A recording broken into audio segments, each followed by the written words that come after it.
Assalamualaikum warahmatullahi wabarakatuh. Alhamdulillahi rabbil alamin.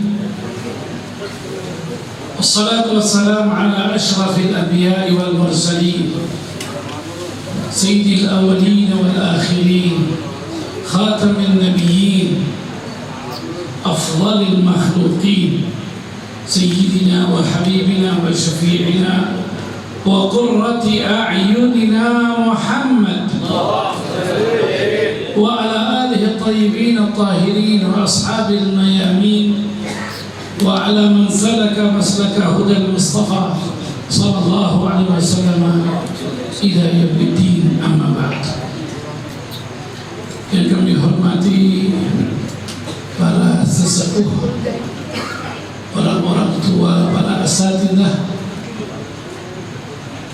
dan juga para hujjah, kaum muslimin dan muslimat yang dimuliakan Allah Subhanahu wa ta'ala.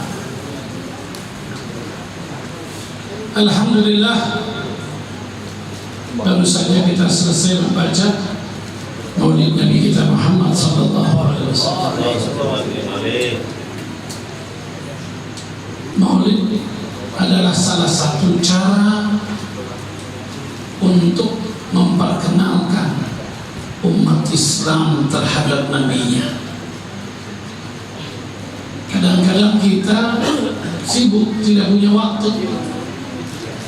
Seminggu sekali hadir majelis juga tidak punya waktu.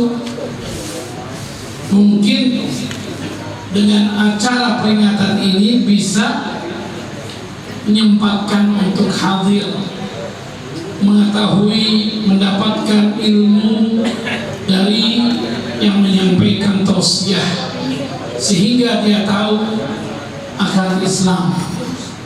Karena banyak dari saudara-saudara kita muslimin tidak mengerti tentang agamanya sendiri. Dalam kesempatan ini saya ingin menyampaikan apa yang ditulis oleh Al-Imam Al-Ghazali dalam kitabnya Mukashafatul Qulub Al-Muqarrab ila Hadrati Alamil Ghuyub. Di sana atau di situ kitab itu dituliskan, man idda'a arba'an min ghairi arba'in fahuwa kadzdzab.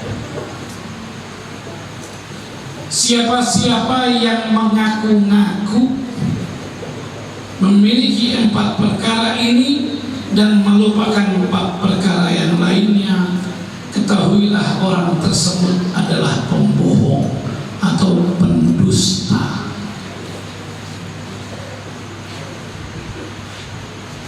Yang pertama, Al-Imam Al-Ghazali mengatakan, man idda'a hubbal jannah wa lam ya'mal bil ta'ah fahuwa kadzdzab.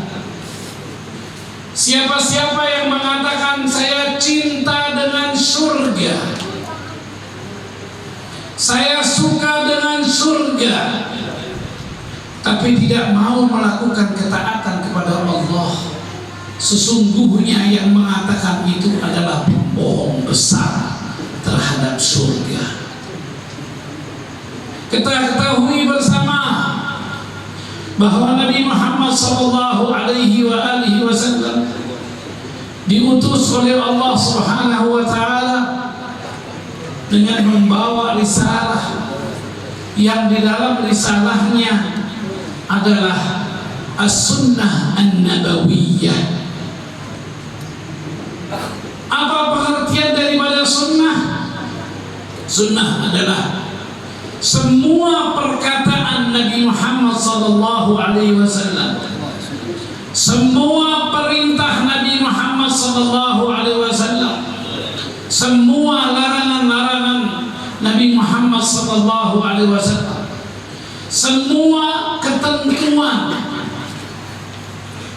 dan ketetapan Nabi Muhammad SAW di dalam hukum itu merupakan sunnah, dan juga sifat-sifat Nabi Muhammad adalah sunnah Nabi Muhammad Alaihi Wasallam.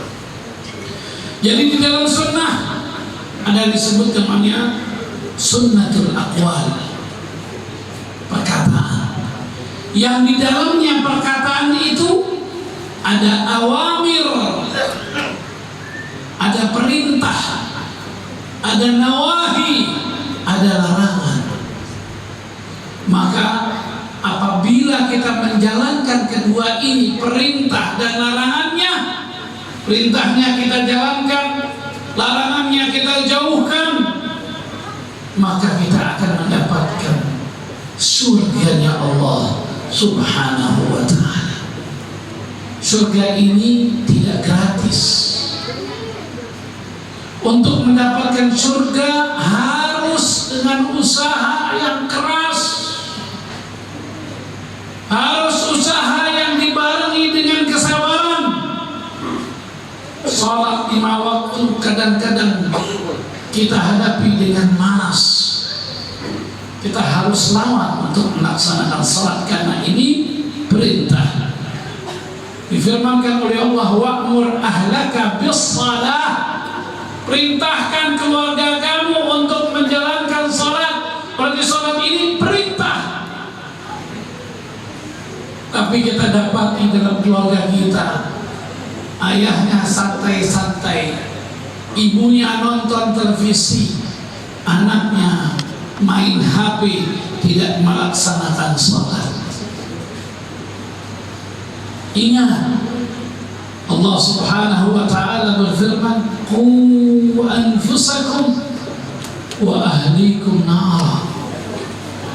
Jagalah dirimu dan juga jaga keluarga kamu agar mereka tidak masuk ke dalam api neraka.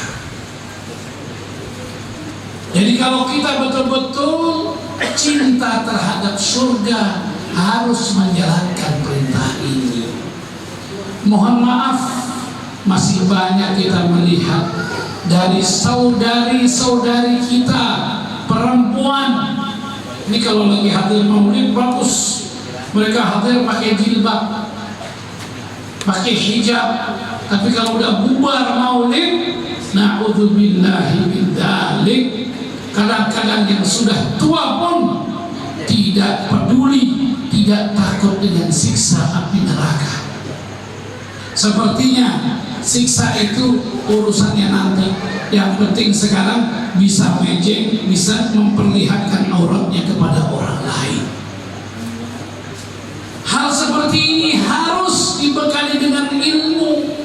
Maka harus rajin menghadiri majelis ilmu. Maka kita banyak melihat di beberapa majelis ilmu yang diperbanyak hanyalah zikir, bukan ilmu, bukan bagaimana mempelajari tentang salat, tentang puasa, tentang zakat, tentang hukum-hukum Islam. Tapi hanya bisa banyak memperbanyak zikir, baca yasin. Setelah itu apa yang didapati? Kalau soal baca yasin di rumah saja, baca salawat di rumah saja, berzikir cukup di rumah. Kenapa harus keluar jauh-jauh? Bela-belain habiskan waktu, apalagi yang malam hari keluar. Yang perempuan meninggalkan suaminya, pulangnya jam 1 malam cuma hanya untuk berzikir. Tidak ada anjuran di dalam Islam. Yang ada perintah untuk menuntut ilmu. Tapi kalau menuntut ilmu yang paling bagus pagi, bukan malam.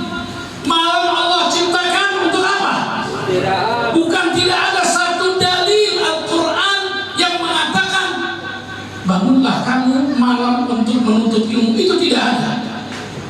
Wa ja'alna minal laili subata. Wa ja'alna al-laila subata. Kuciptakan malam untuk tidur. Wa ja'alna al-laila libasa. Kuciptakan malam untuk menjadikan selimut tidur kamu. Kuciptakan malam. Tahajud pun harus tidur dulu. Jadi kesehatan sangat dibutuhkan. Ini kadang-kadang pulang dari mana, habis majelis jam 1, habis itu tidur, subuhnya lewat. Ya untuk apa itu majelis seperti itu? Yang wajib ditinggalkan. Maka itu saya lihat perempuan-perempuan kita perlu majelis taklim yang benar, yang serius, membahas masalah-masalah perintah-perintah Allah Subhanahu wa taala, larangan-larangan Allah Subhanahu wa taala, agar kita terhindar dari siksa kubur dan siksa api neraka nanti. Kadang-kadang saya terus terang, kasihan ya Allah, ini sudah tua, sudah bau tanah, masih membuka auratnya. Apa tidak takut dia dengan neraka? Padahal sebentar lagi akan memasuki dia kubur, akan hidup sendirian di dalam rumah. Tidak ada yang menjenguk dia, tidak akan ada yang membela dia, kecuali amal salehnya saja. Itu yang harus diperhatikan. Jangan setiap tahun bikin maulid, tapi tidak ada perubahan di dalam kehidupan kita. Kita harus selalu mengambil manfaat supaya hidup kita ini banyak perubahan untuk yang paling baik. Yang dulunya tidak rajin sholat, sekarang rajin sholat. Yang dulunya tidak mengerti agama Islam, sekarang dia mengerti. Ini kadang-kadang mohon maaf majelis taklimnya yang hadir cuma ngurusin arisan saja. Selesai majelis, oh itu kamu belum bayar, ini belum bayar, catatannya banyak. Ini terus terang, saya juga punya istri saya juga perempuan, saya punya anak saya juga perempuan ada. Jadi mereka sering melapor, bercerita. Saya bilang, ya Allah, kalau begini kasihan. Takutlah kamu kepada Allah, takutlah kepada siksa. Tidak akan ada manusia, makhluk siapapun yang kuat menahan siksanya Allah Subhanahu wa ta'ala. Apalagi namanya siksa kubur, na'udzubillahi min dzalik. Apalagi nanti siksa neraka, tidak akan ada. Sekarang Anda tidak percaya, tapi nanti percaya tidak percaya, Anda pasti akan menghadapi siksa neraka. Na'udzubillahi min dzalik, yang sudah disiapkan oleh Allah ratusan tahun itu neraka. 500 tahun sudah dipersiapkan untuk memanggang manusia-manusia yang membangkang akan perintah Allah dan Rasulnya. Kalau mau coba siksa neraka, ambil lilin aja, kuatnya situ. Lilin saja nggak kuat, apalagi neraka. Na'udzubillahi min dzalik.